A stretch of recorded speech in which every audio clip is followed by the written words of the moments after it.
And I think that although the practices kind of may connect us to similar places within ourselves and may open us up in similar ways, they vary and differ based on the tradition and based on the person who's introducing them.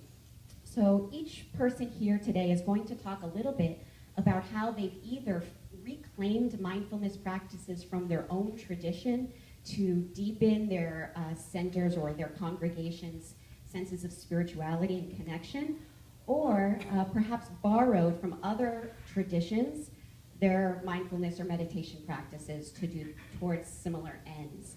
And just to complicate matters even more, many of us today live at the intersections of different traditions, faiths, and so there's infinite layers of where we could go with this conversation. I'm very excited to launch in, and I want to thank you all again so much for being here. And so how we're going to do this, you all have these programs on your seats. These should, the programs, I know that it's very small font, so some eye exercise in the morning, but those are the bios of everybody here. We're not going to read through them all. If you'd like to, you can read them yourself, and each person is going to speak for about 5 minutes each. And then we're going to have a conversation up here, and then we're going to open it up to questions and answers. All right, so we'll start with Dr. Reverend Cynthia Bourgeult. Okay, and you want me to stand? All right, here I am. Take a good look, because I will disappear as soon as I sit down. So we've each been asked to talk a little bit as an introduction about meditation and mindfulness in our own tradition. And I would say that meditation is Christianity's best kept secret. And if you were born before about 1960, the chances are overwhelming that you wouldn't know that it existed in the tradition at all.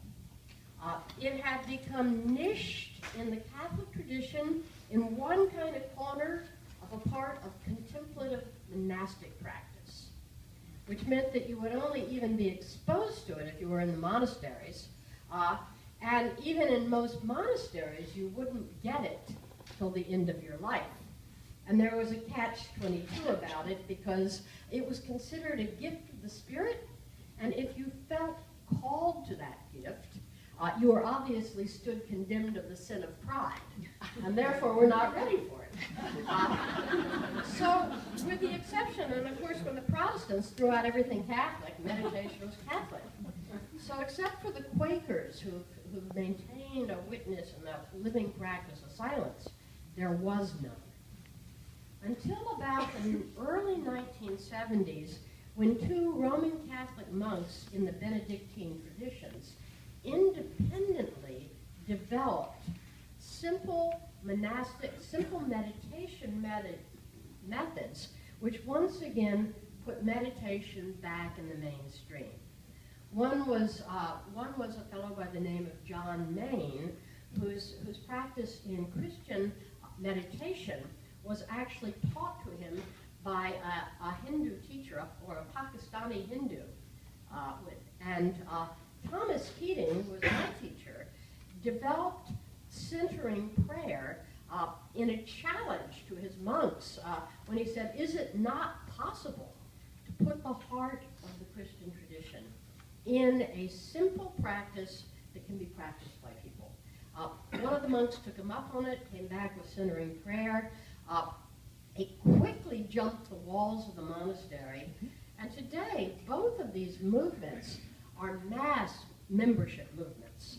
They each developed independent organizational grassroots structures within the Christian community. They're worldwide, and they've put Christianity back on the map as a religious path that meditation has some impact on.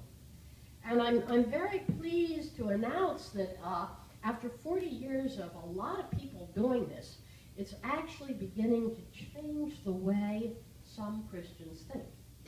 That we know very clearly that one of the great fruits of meditation is it increases your capacity to live with paradox, to live flexibly, to be able to think from both and, not either or.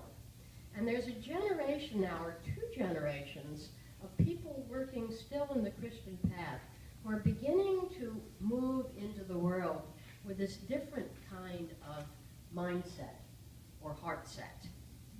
And I should say that my own lineage has come, my spiritual father in this is Father Thomas Keating, who quickly on after developing the centering prayer practice himself, discovered that the contemplatives in each of the religious traditions were the ones who were going to best be able